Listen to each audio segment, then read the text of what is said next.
Hi hello friends, എല്ലാ കൂട്ടുകാർക്കും നമ്മുടെ പുതിയൊരു റിവ്യൂയിലേക്ക് സ്വാഗതം.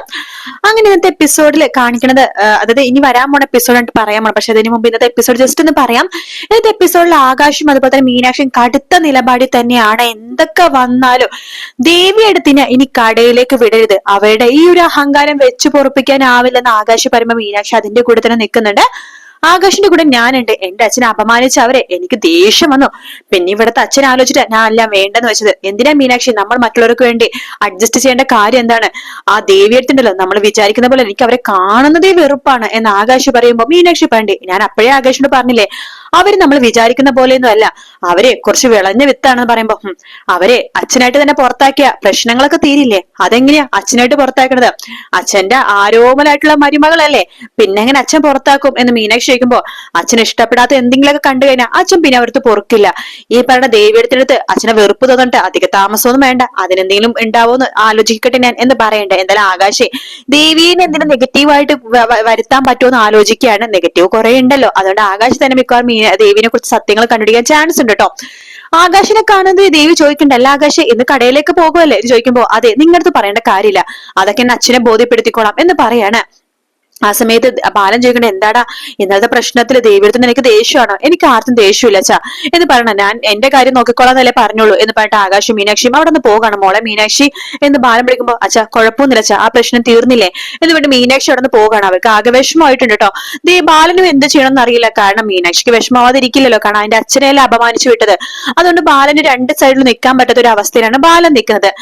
അപ്പൊ അതിനുശേഷം കാണിക്കണത് നമ്മുടെ ആര്യനെ മിത്രേനെയാണ്. ആര്യന്റെ അടുത്ത് മിത്ര പറയുന്നുണ്ട്, ആര്യ എനിക്കാകെ പേടിയാവുന്നു, നമ്മൾ പ്രശ്നങ്ങളിലേക്ക് പോയിക്കൊണ്ടിരിക്കുകയാണ്, നമ്മൾ ജയിലിലേക്ക് പോകുമോ ആര്യ? അഥവാ പോവാണെങ്കിൽ നമ്മൾ ഒറ്റ റൂമിൽ തന്നെ ആയിരിക്കോ, അത് വെവ്വേറെ സ്ഥലത്തായിരിക്കോ?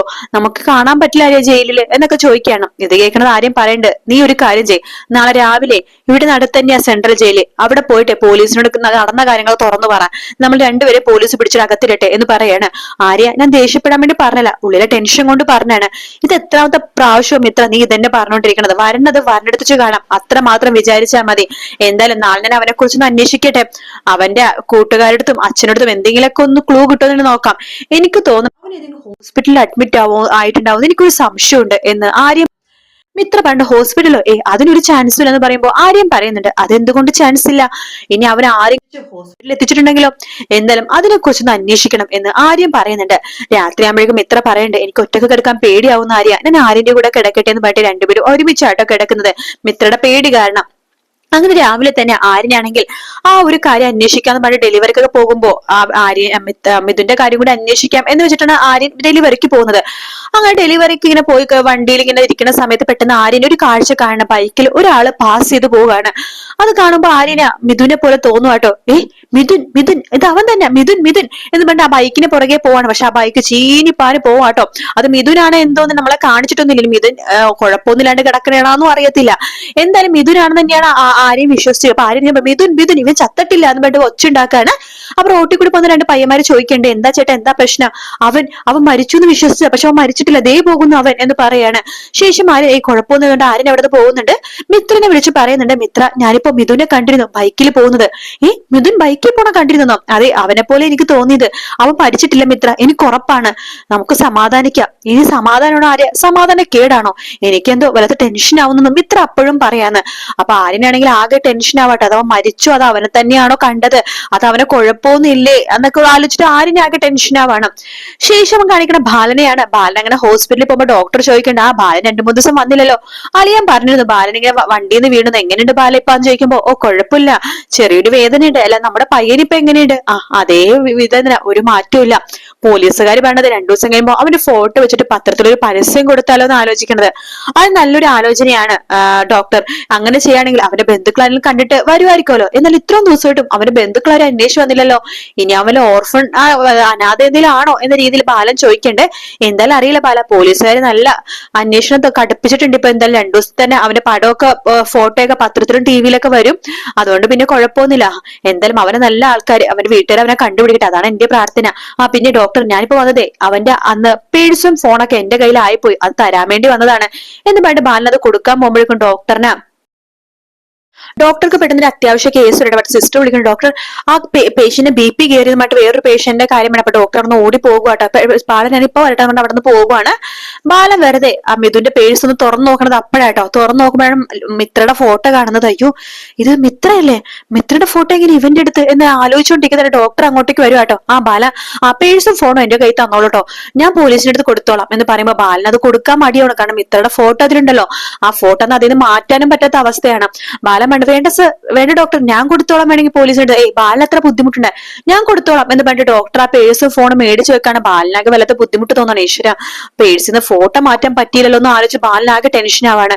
ശേഷം ബാലൻ പറഞ്ഞു, ഡോക്ടർ ഞാൻ ആ പേഷ്യന്റിനെ ഒന്ന് കണ്ടിട്ട് വരട്ടെ, ആ പയ്യനെ. അതിനെന്താ, ബാലൻ പോയി കണ്ടോളൂ എന്ന് പറയാണ്. ബാലൻ അങ്ങനെ ICUയിൽ കയറാണ്. ICU കയറുമ്പോൾ ബാലൻ ദേഷ്യത്തോട് കൂടി തന്നെ മിഥുനെ നോക്കണത്. കാരണം മിഥുൻ എന്തോ ഇടായ്പാണെന്ന് ബാലന് മനസ്സിലായി. ബാലൻ മിഥുനെ ഇങ്ങനെ തട്ടി വിളിക്കണേടാ, എടാ ചെറുക്ക എഴുന്നേക്കടാ, എഴുന്നേക്കടാ എന്ന് പറഞ്ഞിങ്ങനെ വിളിക്കാട്ടോ. ഇത് കണ്ടിട്ട് ഡോക്ടർ അങ്ങോട്ടേക്ക് വരുന്നുണ്ട്. ബാല, നിങ്ങൾ എന്താ കാണിക്കണത്, അയാൾ എന്തിനാ ഇങ്ങനെ തട്ടി വിളിക്കണതെന്ന് ചോദിക്കുമ്പോ, അയ്യോ സാറേ, ഡോക്ടർ എനിക്ക് ഇവനെ കണ്ടപ്പോഴേ എന്റെ മോനെ പോലെ തോന്നി, അപ്പൊ ഞാൻ പെട്ടെന്ന് എഴുന്നേക്കെന്ന് പറഞ്ഞു പോയതാ. ഓ അങ്ങനെയല്ലേ, കുഴപ്പമില്ല ബാല എന്ന് പറയണ. ശരിയാ, ഞാൻ പോയിട്ട് വരാൻ പറഞ്ഞിട്ട് ബാലൻ അവിടുന്ന് പോവാണ്. ബാലന്റെ ഹോസ്പിറ്റലിൽ പുറത്തിറങ്ങിയിട്ട് ഇങ്ങനെ ആലോചിക്കുകയാണ്. എന്നാലും അവനും മിത്രയും നമ്മളെ ബന്ധം എന്തായിരിക്കും? മിത്രയും ഇവനും തമ്മിലാണ് ബന്ധം ഉണ്ടായിരുന്നത്. മിത്രയും ആര്യനും പെട്ടെന്നൊരു സുപ്രഭാതത്തിലാണ് വിവാഹം കഴിച്ചത്. അവന് ആ മിത്രയായിട്ട് ഒരു ബന്ധം ഉള്ളതായിട്ട് എനിക്ക് തോന്നിയിട്ടില്ല. പെട്ടെന്നൊരു സുപ്രഭാത വിവാഹം കഴിച്ചു ചെയ്തു. അവർ തമ്മിൽ വലിയ അടുപ്പമായിട്ട് തോന്നിയിട്ടില്ല കല്യാണത്തിന് ശേഷമാണെങ്കിൽ. അന്ന് ഗുരുവായൂർ വെച്ചിട്ട് എന്തെങ്കിലും സംഭവിച്ചിട്ടുണ്ടോ? അതെ, ഗുരുവായൂർ എന്തോ രഹസ്യമുണ്ട് എന്ന് ബാലൻ മനസ്സിൽ വിചാരിക്കുകയാണ്. ആ ഒരു ഭാഗത്തോടെ എപ്പിസോഡ് തീർന്നിട്ടോ.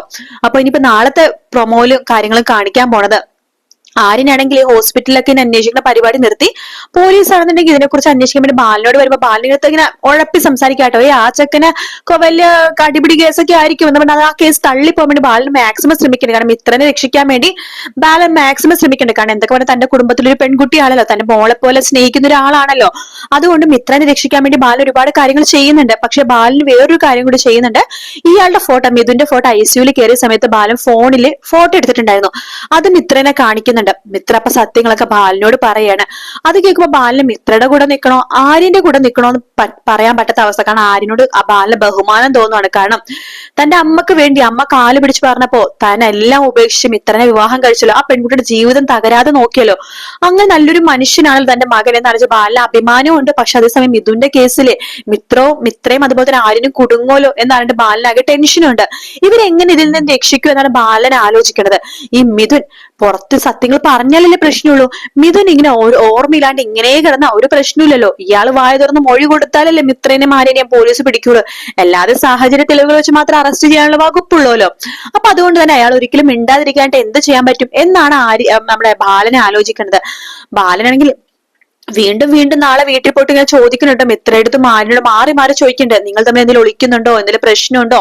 അപ്പൊ ഒന്നുമില്ല എന്ന് പറയുമ്പോഴാണ് ബാലൻ ആ ഒരു ഫോട്ടോ കാണിച്ചു കൊടുക്കുന്നത്. പിന്നെ ഇവർക്കൊന്നും പറയാൻ പറ്റില്ല. കാരണം സത്യങ്ങളൊക്കെ പറയും. അങ്ങനെ ആ ഭാഗങ്ങളൊക്കെ നമുക്ക് നാളെ കാണാൻ സാധിക്കട്ടെ. എന്തായാലും അടിപൊളിയായിട്ടുള്ള ട്വിസ്റ്റ് നിറഞ്ഞ ഭാഗങ്ങളാണ് ഇനി വരാൻ പോണത്. അതേ സമയത്ത് നമ്മുടെ ആകാശാണെങ്കിലോ ദേവിയെ കൊടുക്കാൻ വേണ്ടി അതായത് ദേവിക്ക് എന്തെങ്കിലും ഇതിന് മുമ്പ് എന്തെങ്കിലും കുറ്റവും കുറവൊക്കെ കണ്ടുപിടിക്കണമല്ലോ. അപ്പൊ അതിനു വേണ്ടി ദേവിയുടെ കുടുംബത്തിൽ അന്വേഷിക്കാൻ വേണ്ടി ആകാശ് തീരുമാനിക്കുകയാണ്. അപ്പൊ ദേവിനെ കുറിച്ചുള്ള സത്യം ആകാശ് അറിയും.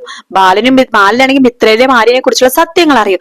അങ്ങനെ സത്യങ്ങളൊക്കെ അഴിച്ചു കൂടി ഭാഗങ്ങളൊക്കെയാണ് വരാൻ പോണത്.